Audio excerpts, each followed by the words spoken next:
ओम शांति। 3 अगस्त की मुरली है, प्रातः मुरली। ओम शांति। बाप दादा मधुबन से मीठे प्यारे प्राणेश्वर प्रिय पिता कहते हैं, मीठे बच्चे, बाप की याद प्यार लेनी है तो सर्विसेबल बनो। बुद्धि में ज्ञान भरपूर है तो वर्षा करो। प्रश्न है, कौन सा नशा भरे हुए बादलों को भी उड़ा करके ले जाता है, बरसने नहीं देता है? उत्तर है, अगर फालतू दे अभिमान का नशा आया तो भरे हुए बादल भी उड़ जाएंगे, बरसेंगे भी तो भी सर्विस के बदले डिस सर्विस करेंगे। अगर बाबा से प्यार नहीं, उनसे योग नहीं है तो ज्ञान होते हुए भी जैसे कि खाली हैं। ऐसे खाली बादल अनेकों का कल्याण कैसे करेंगे? ओम शांति। ओम शांति। बाकी थोड़े बादल बचे हैं। जैसे बरसात जब कम हो जाती है तो सागर के ऊपर बादल नहीं होते हैं, ठंडे हो जाते हैं, वैसे यहाँ भी ठंडे हो जाते हैं। बादल उनको कहेंगे जो रिफ्रेश हो जाकर वर्षा बरसाते हैं। अगर कोई बरसात नहीं करते हैं तो उनको बादल थोड़ी कहेंगे। यह है ज्ञान बादल, वह है पानी के बादल। ज्ञान के बादल आते हैं जब सीजन होती है, रिफ्रेश होकर जाकर औरों को रिफ्रेश करते हैं। बादल भी नंबरवार होते हैं, कोई तो बहुत ज़ोर से बरसते हैं, कोई बादलों का काम ही है बरसना और मुरझाए हुए पौधों को रिफ्रेश करना। जिनमें पूरा ज्ञान है वह छिप कर नहीं बैठते हैं, उनको बाबा का डायरेक्शन भी नहीं चाहिए। है ही बादल, आते ही है भरकर बरसने के लिए। जहाँ देखें कलराठी ज़मीन है तो जाकर सब्ज करना चाहिए। महारथी बच्चे तो सब सेंटर्स को अच्छी रीति जानते हैं। तो बाबा कहते हैं, कौन सा सेंटर ठंडा है, किस सेंटर के बच्चों को जास्ती तूफान आते हैं। महारथी सर्विसेबल अच्छी रीति जानते हैं। बाबा भी हमेशा कहते हैं, सर्विसेबल बच्चों को याद प्यार देना। अच्छे अच्छे बादल सर्विस पर जाएंगे। प्रदर्शनी में तो कोई सब एक रस नहीं समझाते। मुख्य बात यह है, गीता का भगवान निराकार परमपिता परमात्मा है, ना कि साकारी कृष्ण। समझाने का बड़ा अच्छा ढंग चाहिए। सारा दिन यही ख्यालात रहने चाहिए कि सबको जाकर जगाएं। सब घोर अंधियारे में पड़े हैं, सबको प्रेम से समझाते रहो कि 2 बाप हैं, एक हद का बाप और दूसरा बेहद का बाप। बेहद के बाप को ही पतित पावन कहते। अब तुम बच्चों को बुद्धि मिली है। दुनिया के मनुष्य देखने में बल भबके वाले हैं, परंतु है पत्थर बुद्धि। बाप खुद कहते हैं, इस साधु नाम वालों का भी मुझे ही उद्धार करना है। वह भी रचता और रचना को नहीं जानते। जो साधु सन्यासी होते हैं वो भी रचता और रचना को नहीं जानते। तो बाबा कहते हैं, इनका भी उद्धार मुझे ही करना है। तो सतयुग से लेकर यह ज्ञान प्रायः लोप हो जाता है, परंतु यह किसको भी पता नहीं है। शास्त्रों में यह ज्ञान है नहीं, उससे किसकी सद्गति हो नहीं सकती। गीता का मान कितना है, परंतु वह तो है भक्ति मार्ग। बाप तो पतित पावन है ना, वह बैठ राजयोग सिखलाते हैं। तो जरूर राजाई के लिए नई दुनिया चाहिए, बाप ही आकर राजयोग सिखलाएंगे। यह भी अभी तुमको मालूम पड़ा है। जिन्हों को कल्प पहले समझाया होगा उनको ही अब समझाएंगे। तो बाबा कहते हैं, जिनको कल्प पहले समझाया था उनको ही अभी फिर समझाएंगे। यह लड़ाई कोई वह नहीं है जैसे हमेशा चलती आई है, 8-10 वर्ष चलकर फिर बंद हो जाएगी। ड्रामा अनुसार बॉम्ब्स जो बने हैं वह कोई रखने के लिए नहीं बने। पतित मनुष्य का मौत होने बगैर सतयुग आएगा नहीं। शांति कैसे स्थापन होगी, यह भी समझाना पड़े। शांति स्थापन करना व शिष्टाचारी दुनिया बनाना, यह तो एक बाप का ही काम है। बाप कहते हैं, और संग बुद्धि का योग तोड़ एक संग जोड़ना है। देह सहित जो भी कुछ देखने में आता है इन सब से तोड़ना है। अब हमको वापस जाना है तो घर को ही याद करना है। अभी तुम समझते हो यह है मृत्यु लोक। हम अमर लोक में जाने के लिए अमर कथा सुन रहे हैं। देवताओं को कहा जाता है दैवी गुणों वाले मनुष्य। यहाँ तो एक भी हो ना सके। कृष्ण के लिए भी देखो कितनी गलानी लिख दी है। बाबा कहते हैं कुछ भी बुद्धि में नहीं आता, अभी तुम बच्चों को अच्छी रीति पुरुषार्थ करना है। फिर बाबा ने आगे कहा दैवी गुण धारण करने। दैवी गुण किसको कहा जाता है वह भी तो समझाया जाता है ना। संपूर्ण निर्विकारी जरूर बनना है, यह है मुख्य पहला गुण। जहाँ तहाँ तुम देखेंगे कि पवित्र के आगे अपवित्र माथा टेकते। सतयुग में है ही पवित्र तो वहाँ मंदिर होते ही नहीं। जब पुजारी बनते हैं तो मंदिर बनाते हैं, जो पावन थे वही फिर पतित बनते हैं, वही पुजारी बनते हैं। यह बहुत जन्मों के अंत का जन्म। बाप कहते हैं इस पुरानी दुनिया को, पुराने शरीर को भी भूलना है। इस पुरानी दुनिया को अब खत्म होना है, इसे खल्लास होने में देरी नहीं लगेगी। ये पुरानी दुनिया धन दौलत माल मिल्कियत सब गई की गई, थोड़े रोज बाकी हैं। दुनिया में थोड़े ही किसी को पता है कि ये पुरानी दुनिया खत्म हो जाएगी। तुम सुनाते हो परंतु जब विश्वास भी बैठे ना, अनुवाच है जब समझे तब बुद्धि में बैठे। बाप तुम बच्चों को कहते हैं अपने को आत्मा समझ मुझ बाप को याद करो। बच्चे जानते हैं बेहद का बाप हमको राजयोग सिखाते हैं, वह है सब आत्माओं का बाप। सब ब्रदर्स हैं, स्वर्ग में सभी ब्रदर्स सुखी थे, कलयुग में तो सभी ब्रदर्स दुखी हैं। सभी आत्माएं नरकवासी हैं। सिर्फ आत्मा तो नहीं होगी ना, शरीर भी तो चाहिए ना। अब तुम बच्चों को आत्माभिमानी बनना है, इसमें ही थोड़ी मेहनत है, मासी का घर नहीं है। आत्माभिमानी बनना मासी का घर नहीं है। यह अवस्था पक्की तब हो जब पहले यह निश्चय हो कि परम पिता परमात्मा हमको पढ़ाते।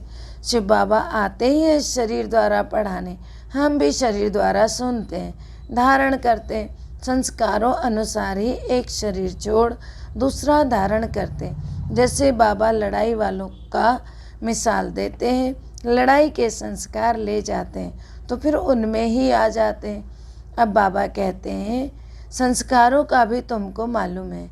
फिर निराकार बेहद के बाप में क्या संस्कार है, वो मनुष्य सृष्टि का बीज रूप है, पतित पावन है, ज्ञान का सागर है, वही आकर पावन बनाएंगे।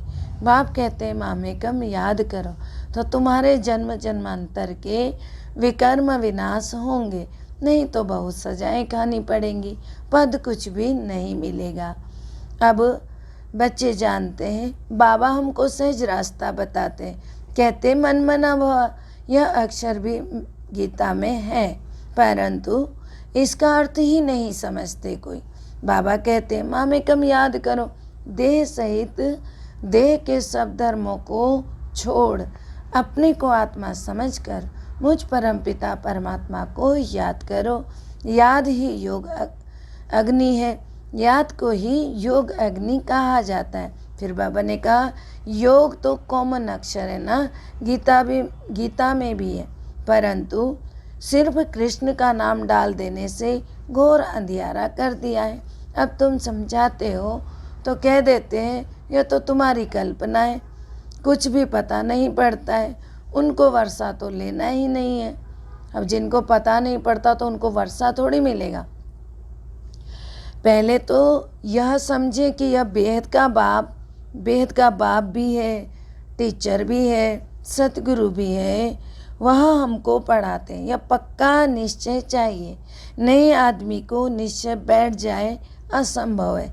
कोई नए भी फिर सेंसिबल होते हैं तो बाबा कहते हैं तो समझ भी जाते हैं क्योंकि सेंसिबल होते हैं।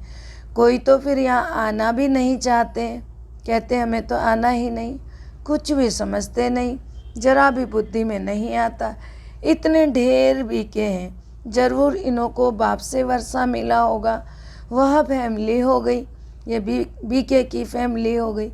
नाम ही लिखा हुआ है ब्रह्मा कुमार कुमारियाँ, तो फैमिली हुई ना।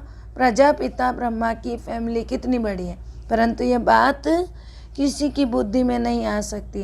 कोई पूछे आपकी एम ऑब्जेक्ट क्या है तो बोलो बाहर बोर्ड पर लिखा हुआ है प्रजापिता ब्रह्मा कुमार कुमारियाँ, तो फैमिली हो गई ना। डाढ़े से वर्षा मिलता है। प्रजापिता ब्रह्मा मुख के द्वारा शिव बाबा रचना रचते हैं तो वह क्रिएटर ठहरा। तो स्वर्ग रचते हैं ना, तो जरूर बच्चों को स्वर्ग का वर्षा देंगे। तो यह फैमिली हुई ना, तो बाप, बच्चे और बच्चियाँ और दादा। तो ब्रह्मा भी है, शिव भी है, वह है रचयिता। निराकार है तो बच्चों को वर्षा कैसे देंगे? इसलिए ब्रह्मा का आधार लेकर ब्रह्मा के द्वारा वर्षा देते हैं। यह अच्छी रीति समझाना चाहिए। बोलो, यह तुम्हारे बाबा का घर है, इनको कहते हैं रुद्र ज्ञान यज्ञ। हम सब ब्राह्मण, बाबा के सिवाय और कोई राजयोग सिखला ना सके। गीता में भी है ना, मन मना भव, अर्थात मामेकम याद करो। तो मन ही मन मुझ बाप को याद करो, मुझ एक को याद करो। तो उस एक बाप को ही याद करते हैं। भक्ति मार्ग में गाते हैं कि बाबा आप आएंगे तो हम वारी जाएंगे, हम आपके बनेंगे, हम आत्मा इस देह को छोड़ आपके साथ चली जाएंगी। आपके बनेंगे तो ज़रूर आपके साथ भी जाएंगे। सगाई करते हैं तो साजन साथ ले जाएंगे ना, यह शिव साजन भी कहते हैं। हम तुमको इस दुख से छुड़ाए सुख धाम में ले चलेंगे, फिर अपने अपने पुरुषार्थ अनुसार जाकर राजाई करेंगे। जो जितना ज्ञान धन धारण करेंगे उतना उच्च पद पाएंगे।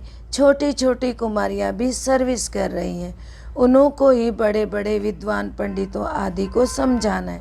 शौक होना चाहिए। कुश्ती होती है तो बड़ी बड़ी चैलेंज देते, तो इनके साथ हम लड़ेंगे। सर्विसेबल बच्चों को आराम से सोना नहीं चाहिए, आराम हराम है। सर्विसेबल बच्चों को बाबा ने कहा आराम हराम है। जो भी अपने को महारथी समझते हैं उन्हें सुख से सोना नहीं है, सर्विस पर चक्र लगाना है। आजकल बाबा प्रदर्शनियाँ बहुत बनवाते रहते हैं। बड़ों बड़ों को निमंत्रण भेज दो, अभी नहीं तो पीछे आ जाएंगे।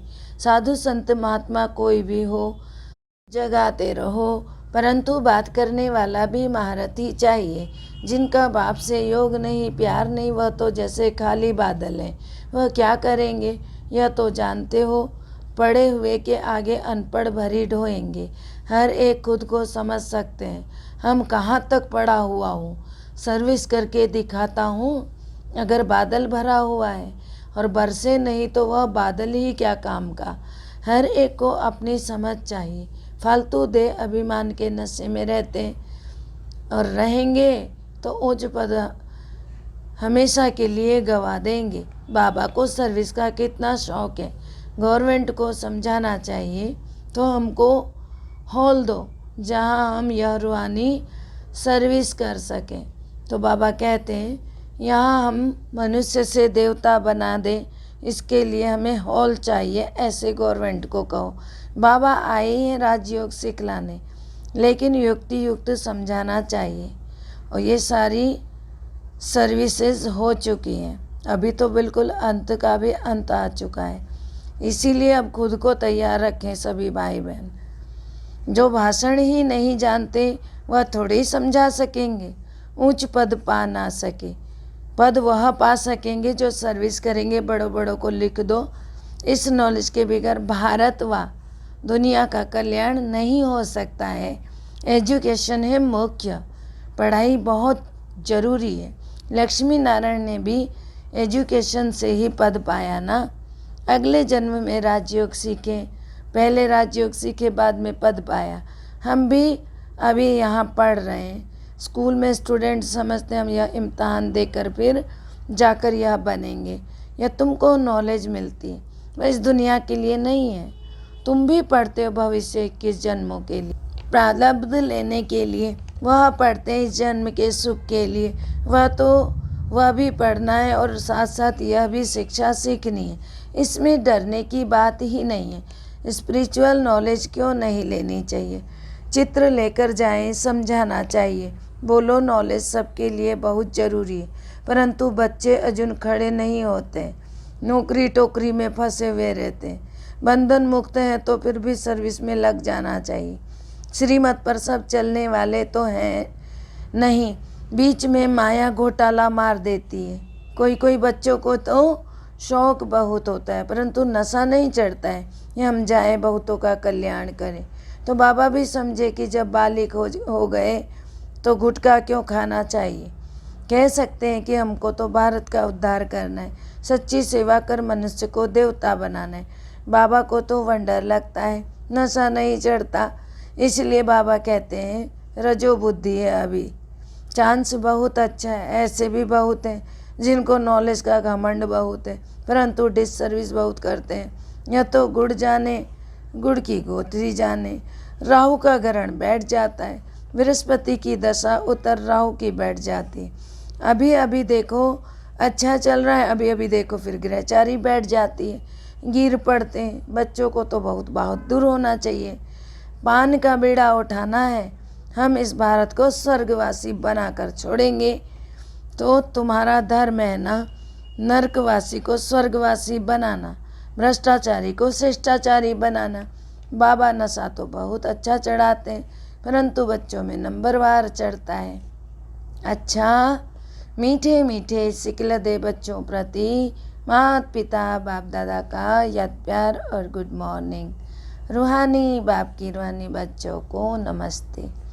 हम रूहानी बच्चों की रूहानी बाप दादा को दिल व जान से सिख व प्रेम से याद प्यार नमस्ते, गुड मॉर्निंग, डायमंड मॉर्निंग।